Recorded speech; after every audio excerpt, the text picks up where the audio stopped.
Bom, pessoal, bem-vindo a mais um podcast da Vultus Cybersecurity.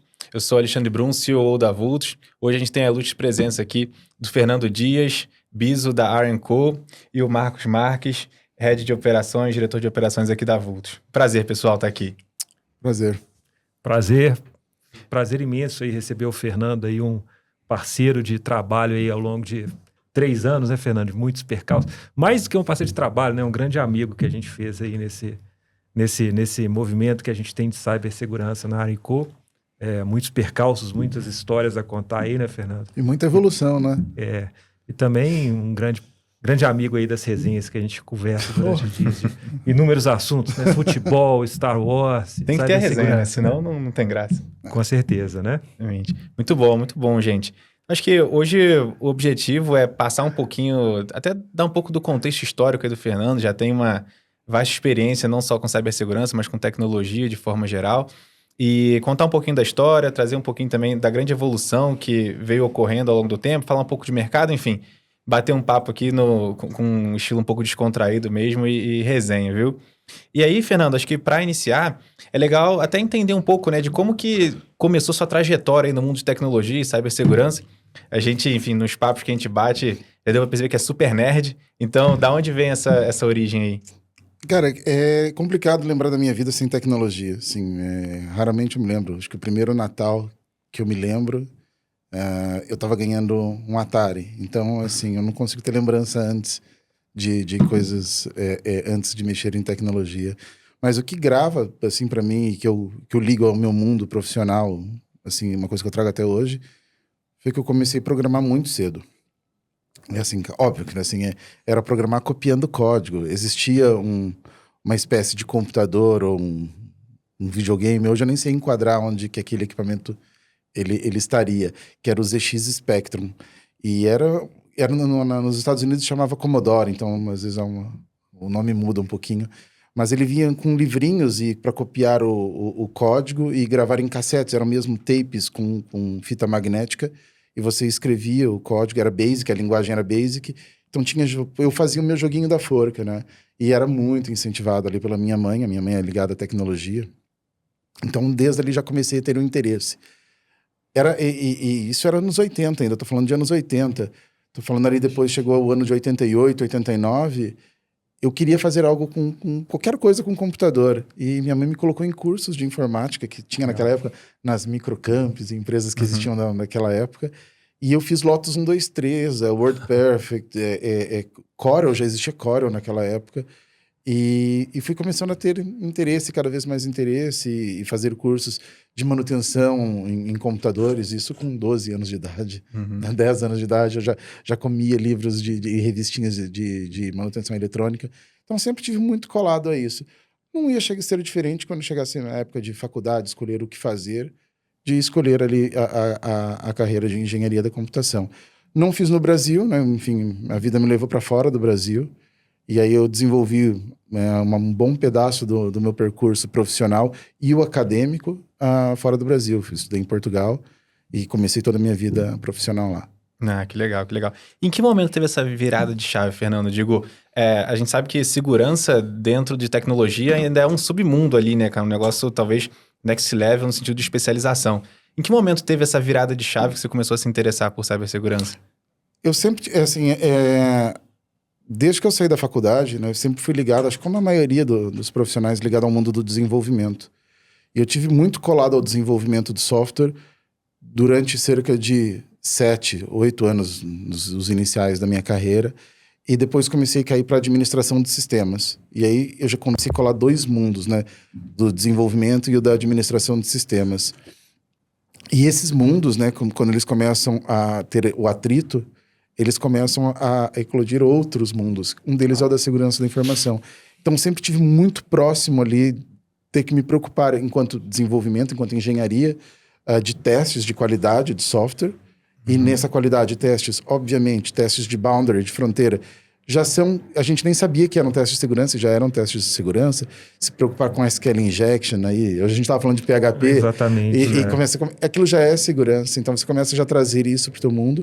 E na outra perna, né, você começa a ter também ali entender em sistemas, em administração de sistemas, como proteger, o que fechar, o que abrir dentro de um sistema. Então, esses dois mundos, eles começam a se juntar e a despertar a curiosidade. Legal, legal, bacana, bacana. Marcão, e acho que vale a gente passar um pouco também, até um case, né? Acho que o Fernando liderou aí de forma bem bacana, uma transformação mesmo, uma evolução muito legal ali dentro da Iron Co. E é legal a gente dar visibilidade disso e compartilhar um pouco, né? Não só aquilo que foi atingido, mas também os principais desafios, que com certeza tiveram muitos no detalhe. E aí, enfim, o Fernando junto com o time com certeza liderou isso internamente. Acho que é bacana dar um pouco de visão disso pro pessoal. É legal, até pedir para a turma da produção colocar aqui um pouquinho do histórico, né, do nosso processo e da nossa grande parceria da Vultz aí com a Iron Co, né? A gente iniciou lá, Fernando, uma jornada, eu lembro, eu cheguei lá até antes de você, de fato, estar no ambiente, né? Foi em julho de 2022, né? Com a nossa entrada lá no ambiente da Iron Co, a gente chegou lá para fazer um projeto estruturante de cibersegurança, pegando um pouquinho de tudo, tentando entender o ambiente. A gente tinha um ambiente ainda muito embrionário em questões de segurança, né? Então, eu lembro até que foi bastante disruptiva a sua chegada, né? A gente teve um projeto ali no segundo semestre de 2022 que a gente ia aos trancos e barrancos tentando implementar um pouquinho das questões de cibersegurança. E aí você chegou, se não me engano, no início de 23, não foi? Foi. Agora tá fazendo 2 anos. Eu acho que você chegaram 6 meses antes. Acho que foi muito de um blueprint, uma fotografia do qual que era o estado que estava ali. E aí eu cheguei meio que puxando esse plano, depois tracionando com vocês esse plano. É isso. Tá fazendo agora 2 anos exatos. Fazendo agora 2 anos. Então, parabéns, né? então. Parabéns pra vocês. Estamos fazendo aniversário. E eu vou dar um pouquinho do histórico aqui e contar. Foi até uma dificuldade que a gente enfrentou lá no início, né? Porque como não tinha ainda uma área estruturada na questão de cibersegurança no ambiente, né? Ali o CIO que estava ali, que quis estruturar isso, foi um momento que a gente entrou e a gente não tinha uma âncora, uma pessoa interna para a gente, de fato, tracionar os temas, né? Perfeito. Mas mesmo assim, ali no primeiro ano, a gente focou muito em criar uma primeira versão do plano diretor de segurança da informação, ou seja, entender o ambiente, entender as principais dores, fragilidades em termos de tecnologia, processo, governança que tinham que ser tracionadas no ambiente, e começar com a gestão de vulnerabilidades, que é um princípio básico de toda empresa ali para a questão de cibersegurança, né? Então, esse foi o primeiro semestre, né? Aí, com a sua chegada, esses 2 pontos, eu lembro, a gente teve até que dar um hard stop e um reset nisso e refazer muita coisa, né? E refazer até a medição, porque assim, foi feito primeiro uma análise em cima daquilo, foi feita uma medição em cima, e a gente teve que refazer, voltar quase que dar 2 passos para trás para dar um para frente. Exatamente isso. E eu queria até explorar esse primeiro momento aqui, que foi da sua chegada para trás, né? Como é que você enxergava a segurança cibernética, segurança da informação ali no ambiente da Iron Co, antes da gente começar esse trabalho estruturante? O que você via? Eu vou voltar a usar, né, 2 passos para trás. Embora eu tivesse, ligando com a última pergunta, embora eu já tivesse ligado muito na área de engenharia e colado muito a AppSec e mais nessa parte de desenvolvimento, aqui foi a primeira vez que eu tive realmente a cadeira de segurança da informação como um todo, dentro de uma empresa, né? E olhar, quando eu cheguei e olhar o cenário, era assim, eu tive muitas preocupações. Por mim, né, enquanto a minha chegada e enquanto o ecossistema estava lá. Então foi fundamental ter alguém ali do meu lado, me apoiando nisso e cristalizando algumas crenças que eu já trazia da minha vida. Uma delas foi que, nesse primeiro momento do plano diretor, em nenhum momento a gente saiu querendo comprar ou gastar dinheiro com ferramentas. Perfeito. Foi uma grande aposta que a gente fez. Assim, eu acho que se você não tiver completamente estruturado como um processo de governança, e aí eu estou falando, são situações humanas, você não adianta ter a melhor ferramenta que não vai resolver o teu problema na raiz. Então a gente apostou muito de pegar essa foto, ter um plano diretor robusto e a longo prazo, não é? Hoje o nosso plano ele está até 2030 já, não é que a gente já fica shiftando todos os anos, a gente revê ele e leva ele para frente. Mas nessa época era há 3 anos o nosso plano diretor e a gente sabia muito o que a gente tinha, o que a gente queria e para onde é que a gente ia chegar com aquela execução. Então acho que esse foi um diferencial muito grande, ter esse pilar muito sólido no início. E até pegando esse gancho, Fernando, assim, acho que um grande desafio que a gente vê hoje, acho que em empresas de forma geral, e talvez até pegando a sua percepção, é um desafio de comunicação interna e como que você engaja os demais executivos, o nível estratégico, enfim, no tema cibersegurança, né? Sim, total. Que muitas vezes, principalmente em empresas de varejo, muitas vezes é entendido como um tema chato no final das contas, né? Existe uma atividade fim que, de fato, é a venda. A gente sabe que existe a necessidade de ter um volume grande de vendas, enfim, toda a frente de marketing, desenvolvimento, isso é super importante. Mas nada disso traciona e desenvolve o negócio se não tiver minimamente um ambiente seguro, né?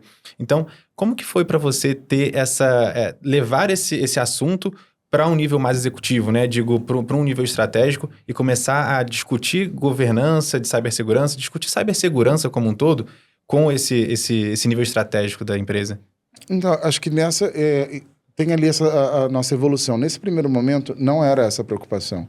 Uhum. E eu acho que isso pode ser uma armadilha, você ter essa preocupação de, quando você está iniciando uma área de segurança, querer logo conseguir conscientizar o nível executivo.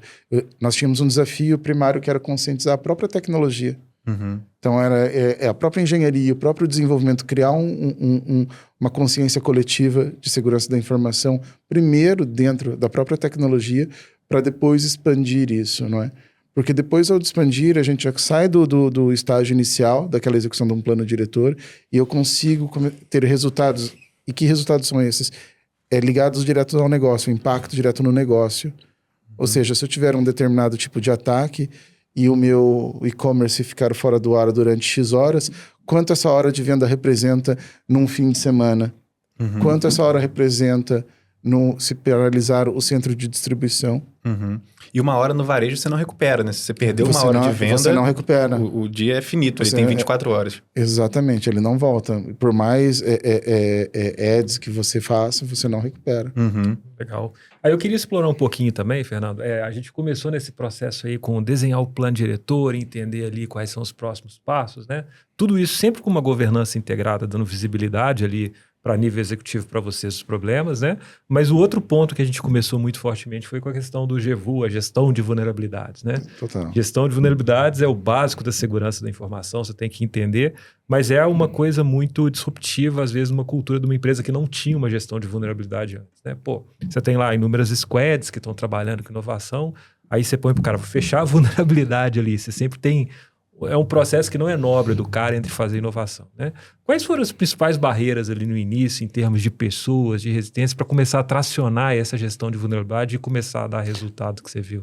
Tua pergunta é muito boa, porque assim, hoje, fazer a gestão de vulnerabilidades, tem até as ferramentas SaaS, né, que a gente vai e compra ali, paga Isso. meia dúzia de dólares ali, tem uma ferramenta que eu dou 2 cliques e faz um scanner, tem ferramentas free. Não é a ferramenta. Foi muito difícil, lembra assim o que eu falei, que é engajar o próprio time de tecnologia, o time de engenharia, mostrar o valor para eles. Isso foi feito com pessoas, a gente ter ali cadências, reuniões que eram antigamente semanais, essas reuniões com uma cadência. E eu posso usar a palavra aqui cobrança, mas essa não é a questão da cobrança, mas é a questão de demonstrar o impacto que aquilo está gerando para o próprio time de desenvolvimento e que aquilo é uma bola de neve. Eu mostro para você que você tem 5 hoje, nessa semana que vem você tem 10, na outra, porque o desenvolvimento não para. Entendeu? E os ritos, ter aqui isso como uma religião, é como ali uma pessoa católica ir à missa todo domingo, e as pessoas às vezes faltavam, não iam, e tinha esse engajamento, trabalhar no engajamento da pessoa, de trazer ela. Isso foi o diferencial. O diferencial foi o processo, a governança. A gente fala muito, né, que a questão da gestão de vulnerabilidades, ela não é uma foto, né?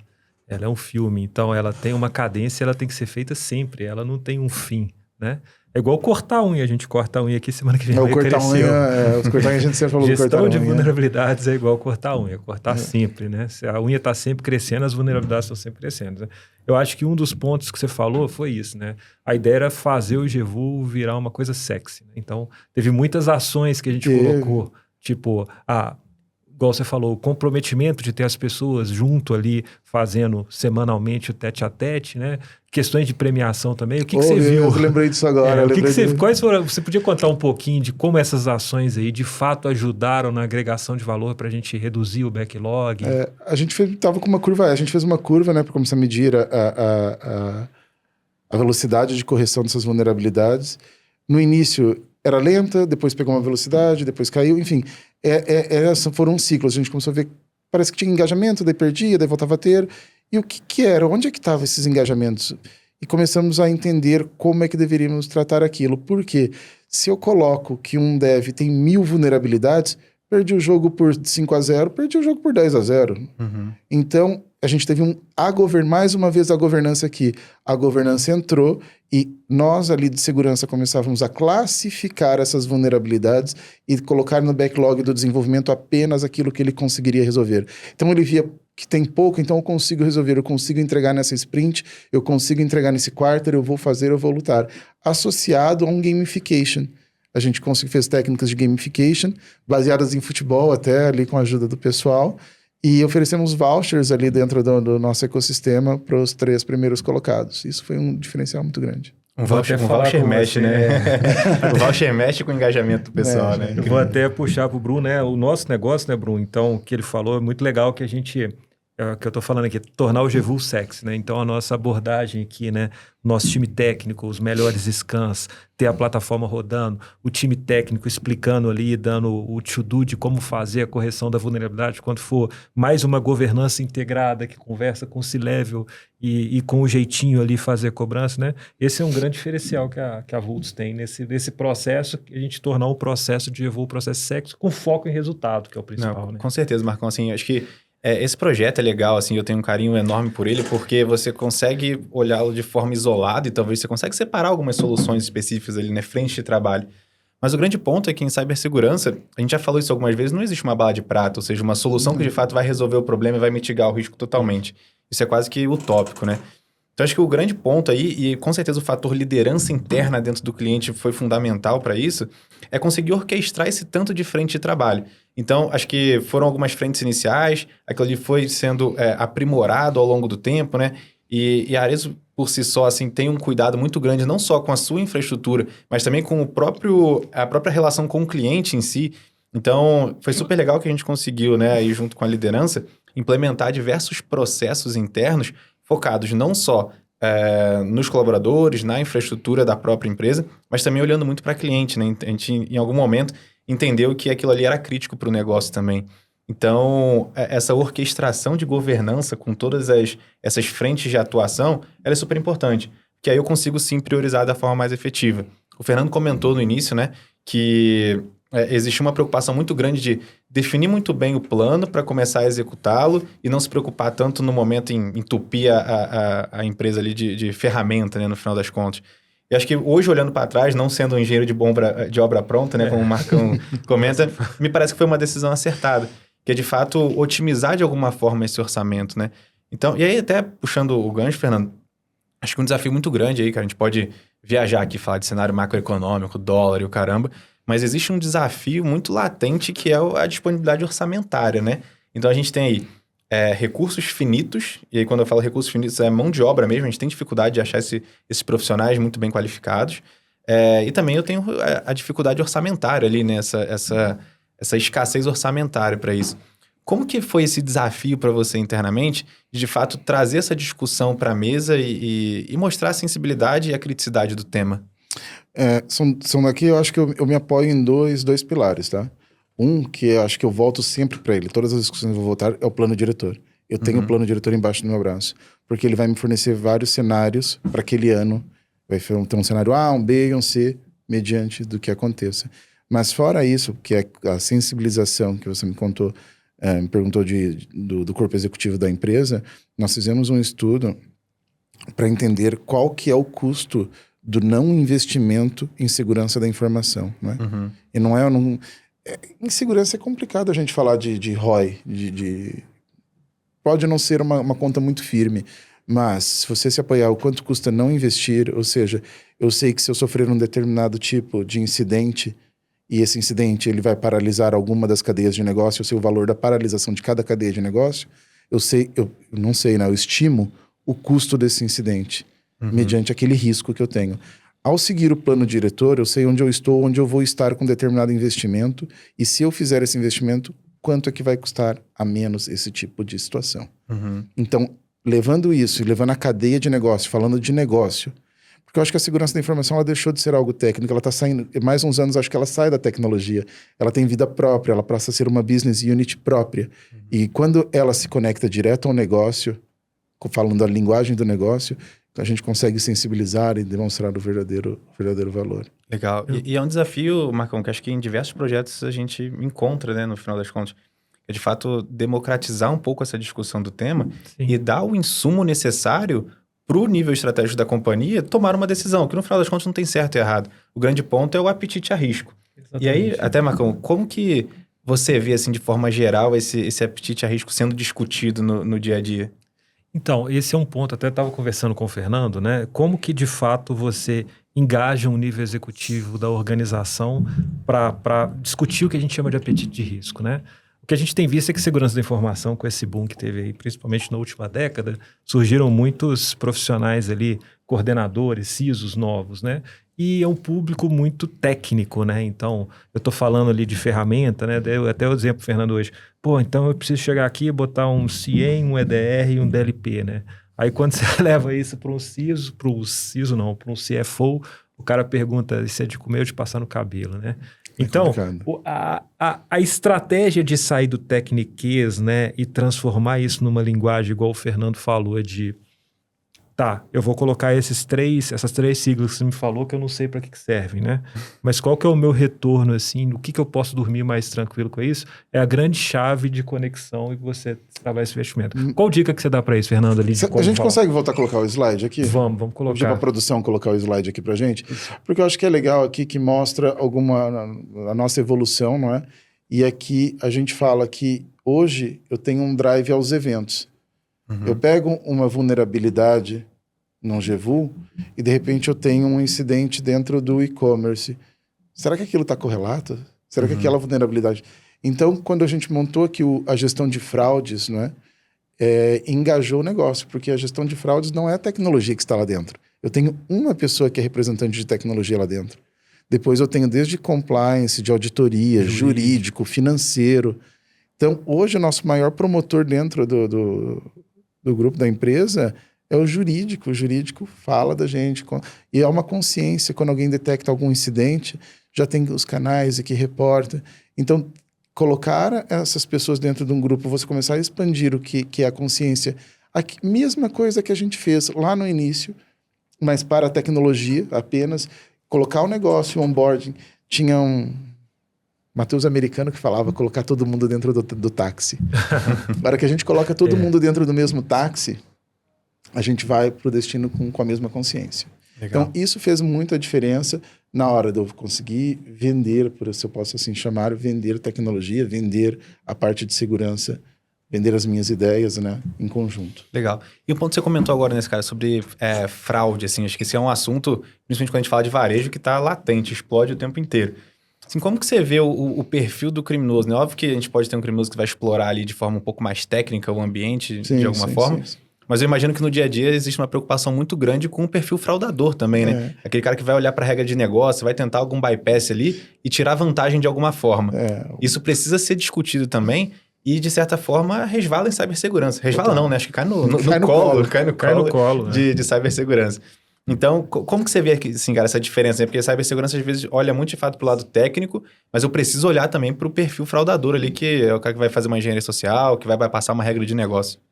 Essa é assim, se a cibersegurança só se preocupar com os pontos técnicos, vai ter algum problema. Assim, hoje, ainda mais no cenário brasileiro que a gente está falando, assim, a gente é um celeiro de criatividade. E eu chamo disso, tem 2 pontos. A gente tem essa parte técnica, que é de explorar uma CVE, alguma coisa conhecida.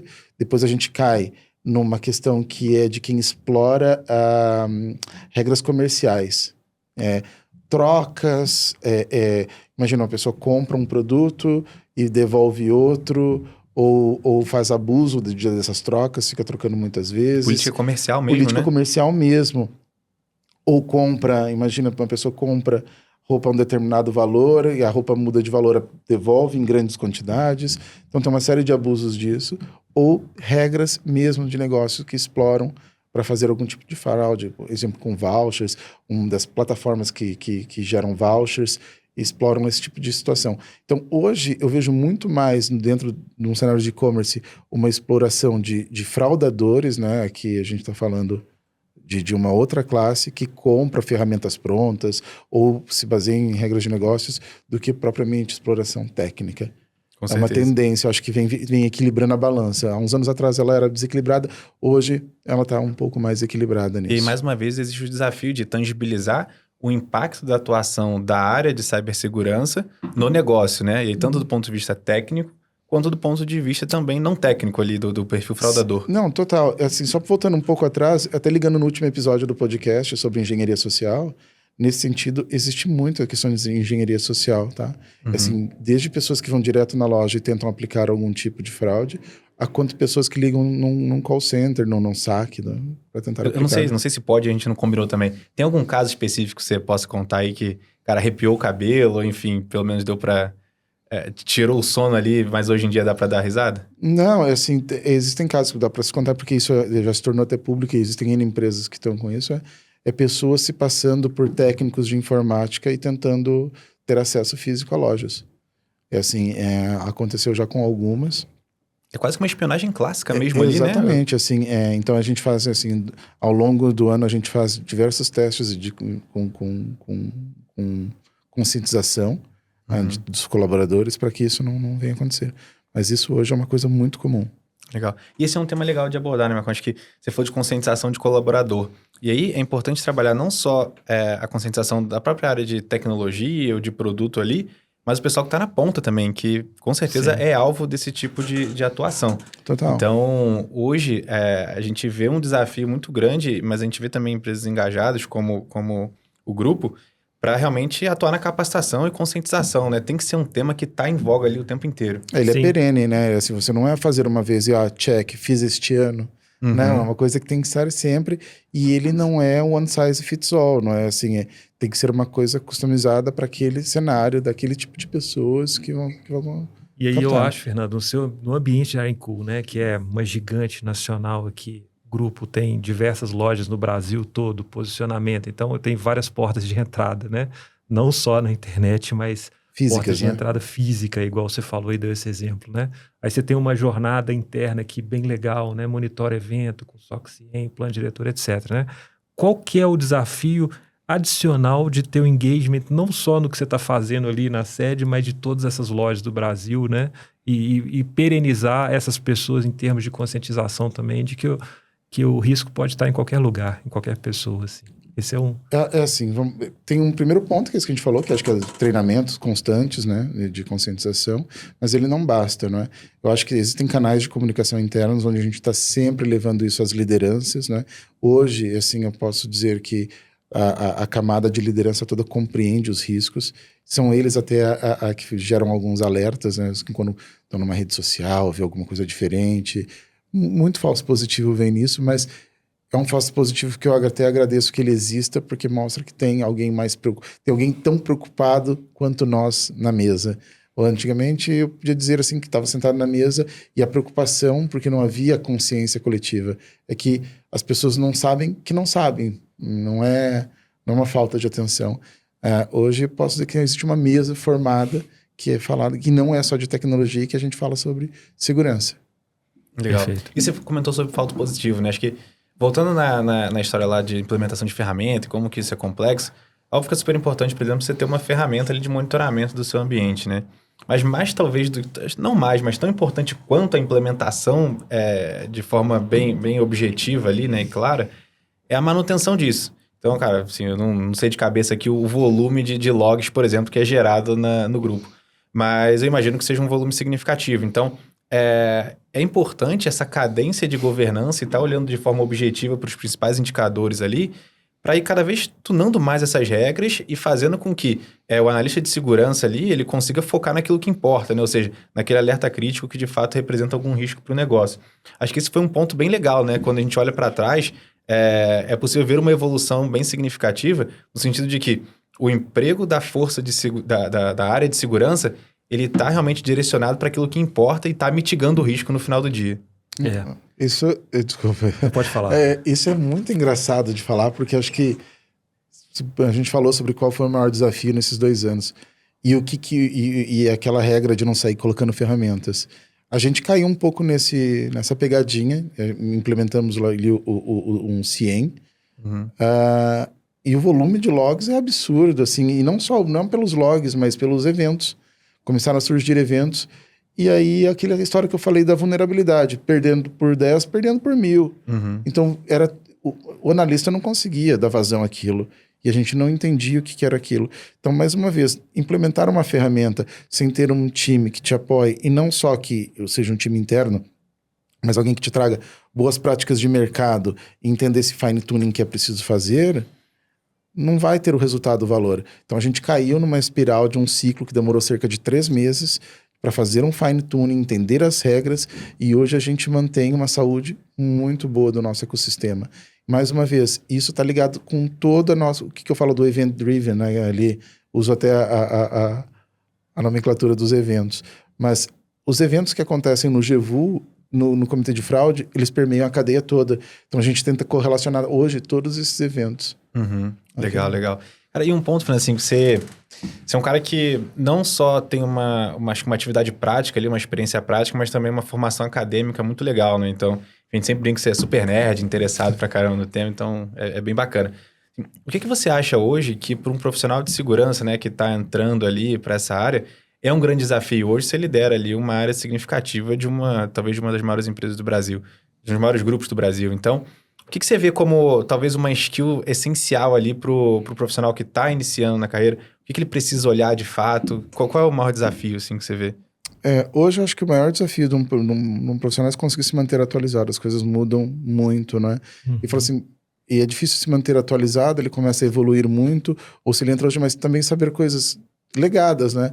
Porque será que é preciso, por exemplo, estudar ou ter um conhecimento de uma plataforma com 20 anos? Precisa. Muitas empresas ainda mantêm um legado muito grande. E às vezes o profissional não detém aquela skill. Mas isso aqui eu estou falando de hard skills. Mas hoje eu vejo o maior problema está em soft skills com as pessoas. São duas vertentes. No recrutamento e seleção, acho que a gente tem alguns desafios hoje. E eu encaro um desafio, não sei como hoje se está enfrentando de forma massiva, mas eu ainda vejo muita questão da dupla jornada de trabalho, assim, quando se faz o recrutamento e seleção. E depois o profissional é muito na questão de saber lidar com aquela informação sensível. Então, acho que as empresas devem investir em treinamentos de ética para profissionais, principalmente nos que estão ligados à segurança da informação de forma direta ou indireta. E quando você fala dupla jornada, é dupla mesmo, né? Em dois lugares distintos. O cara trabalhando aqui, de noite ele tem um emprego adicional. Ele tem um PJ e tem um CLT, tem 4 PJs. A gente vive uma coisa, assim, é complicado falar também disso, porque às vezes a pessoa é o profissional... tem uma empresa, aí sim, ele tem vários clientes, mas eu não estou falando desse. Estou falando do profissional que ele trabalha mesmo em uma empresa, como se estivesse ali full time, aí independente do modelo, mas ele começa a atuar em 2.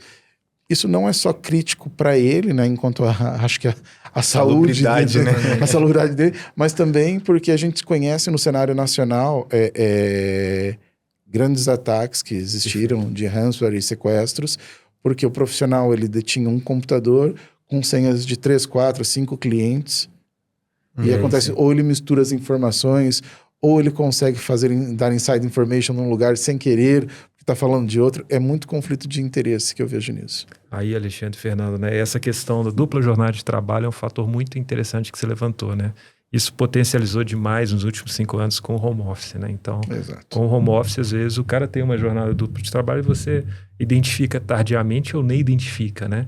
E isso gera um risco ainda maior para o nosso ambiente aqui, de eventualmente você ter uma perda de informação estratégica, eventualmente você tem até um insider malicioso que você não sabe, né? Como que isso potencializa o risco cibernético, com sua visão, Fernando, assim, de... A possibilidade de ter isso, né? E como que a gente pode pensar em estratégias de reduzir esse risco, principalmente com o home office hoje? Assim, acabar com o home office antes que eu seja cancelado, né? Acabar com o home office não é a solução. Não é a solução.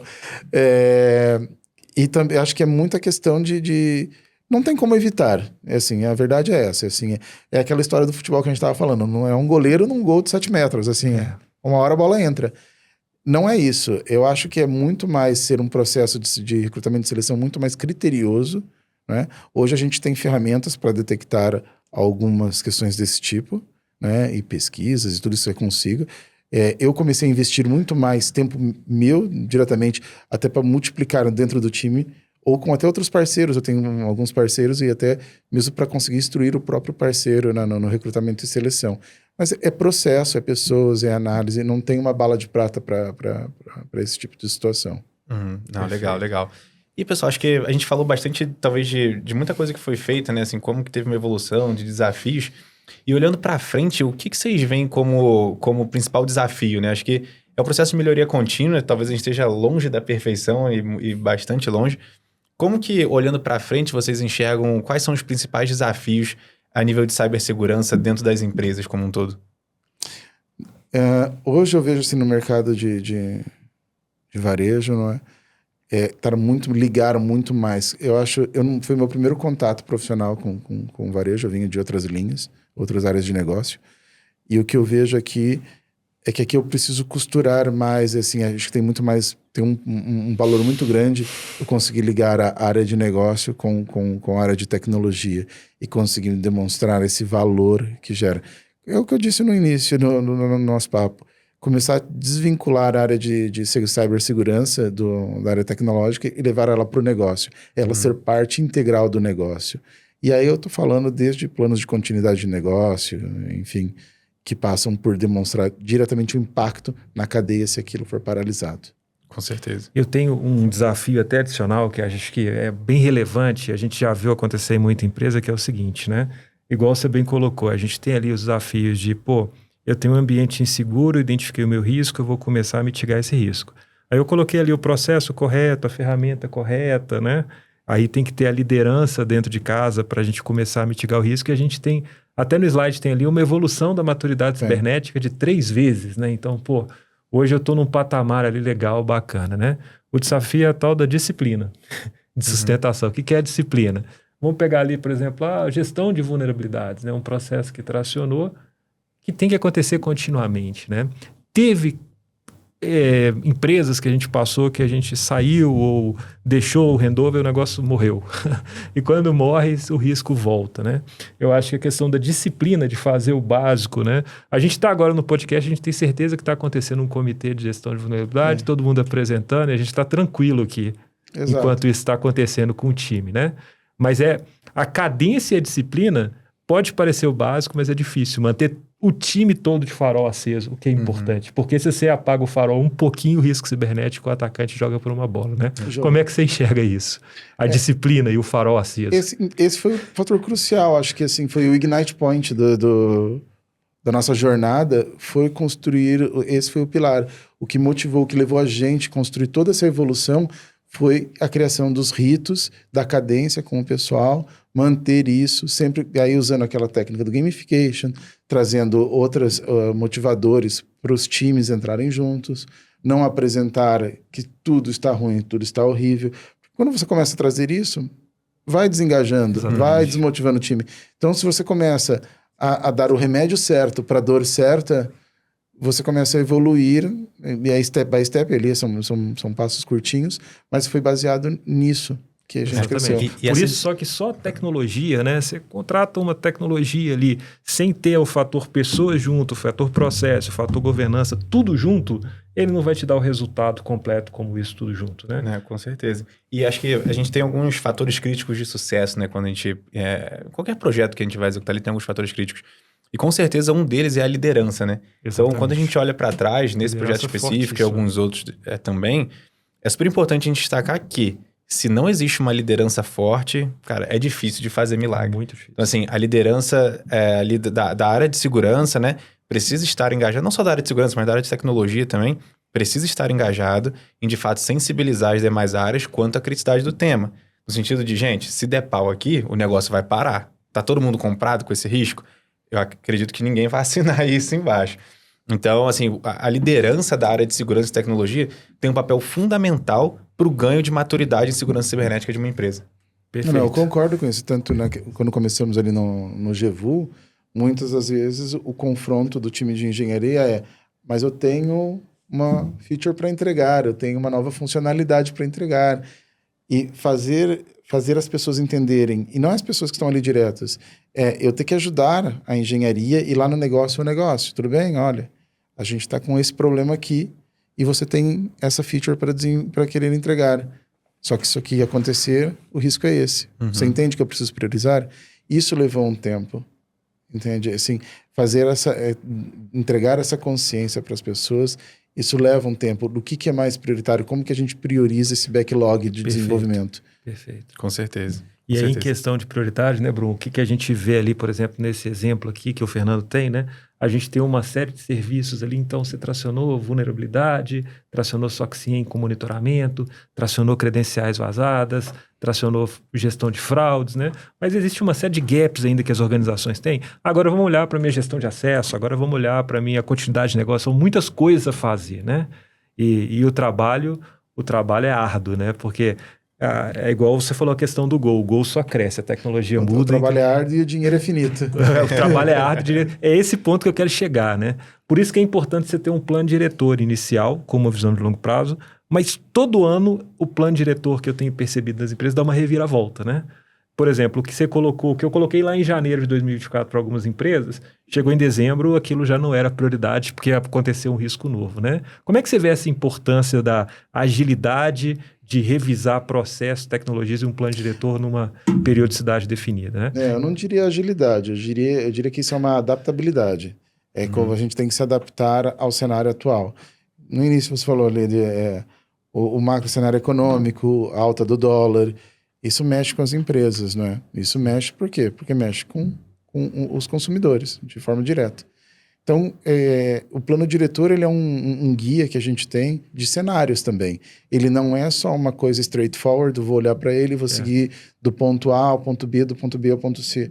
Não, ele me oferece cenários diferentes. Eu consigo pegar uma coisa que está num terceiro ciclo, puxar para um segundo, porque ela não envolve uma ferramenta, passar o que tem ferramenta para o próximo ciclo, trocar as prioridades e negociar. E isso tem que ter essa capacidade. Acho que esse é o grande valor de você ter um plano diretor, quando ele é montado por pessoas que têm uma expertise no cenário, não só na minha empresa, naquela que eu estou ali num cenário muito fechado, mas com uma visão holística de mercado.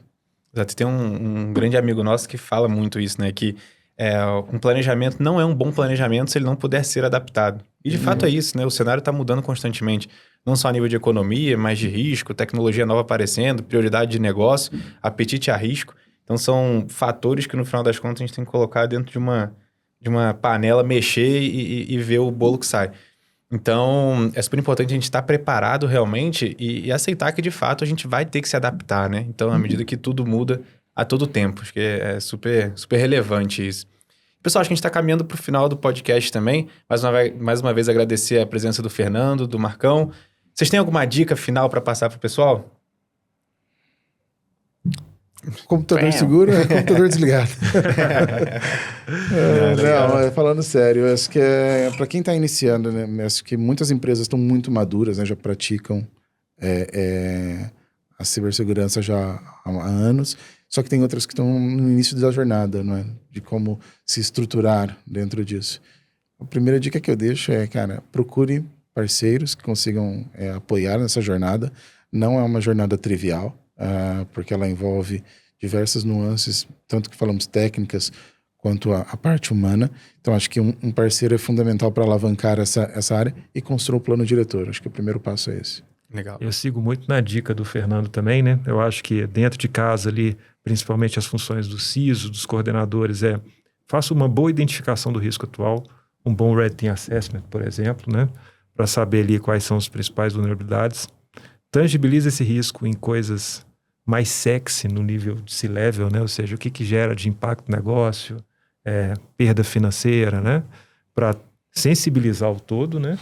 E aí, a partir disso, priorize, porque a gente sabe que dinheiro é finito para todo mundo, o que fazer no primeiro, no segundo e no terceiro ano, dentro de um apetite de risco e investimento que você compartilha com a organização como um todo, né?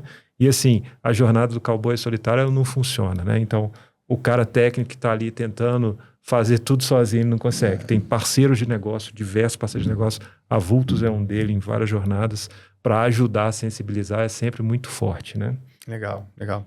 Pessoal, muito obrigado pela audiência. Obrigado, Fernando. Obrigado, Marcão, mais uma vez.